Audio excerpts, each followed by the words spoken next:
দিদি, তোমার মেয়েকে বলো তো ওরকম ছোট ছোট জামা কাপড় পরে আমার ছেলের সামনে না যেতে। আমার ছেলেটা তো বড় হচ্ছে, বলো। তাহলে একটা কাজ করো দিদি, তুমিও না বাবুকে বলো কাল থেকে যখন ছাদে যাবে ও যেন গায়ে একটা ওড়না জড়িয়ে যায়। বুঝতেই তো পারছো ছেলে পুলে মানুষ, গায়ে একটু ঢাকাঢুকি করে বেরোলে না ঠিক আছে। এরকম পেরিয়ে গেলে আমার মেয়েটাও ছাদে যায়, তারপরে ওরও নজর আবার অন্য কোনো দিকে চলে গেলে তখন কে সামলাবে বলো? ঠিক আছে। এই মোনা, তুই অনলাইনে এত এত জামা অর্ডার করিস, এগুলো পরিস না কেন বলতো?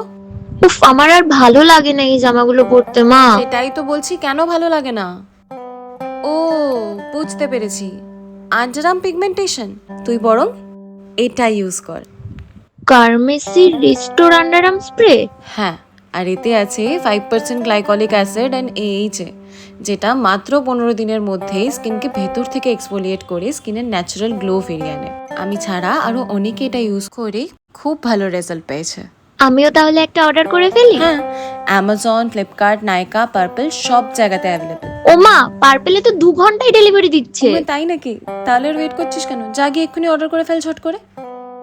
এই নাও দিদি, মিষ্টি খাও, আমার মেয়েটা চাকরি পেয়েছে তো। বাহ, এবার তো তোমাদের আনন্দ, মেয়ে চাকরি পেয়েছে, এবার তো ভালো ভালো সম্বন্ধ আসবে।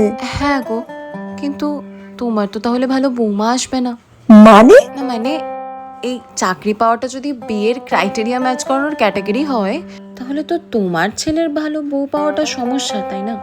ওকে তো দেখি সারাদিন ওই পাড়ার চায়ের দোকানটায় দাঁড়িয়ে আড্ডা দিতে, তাহলে কি করে ভালো বৌমা আসবে তোমার?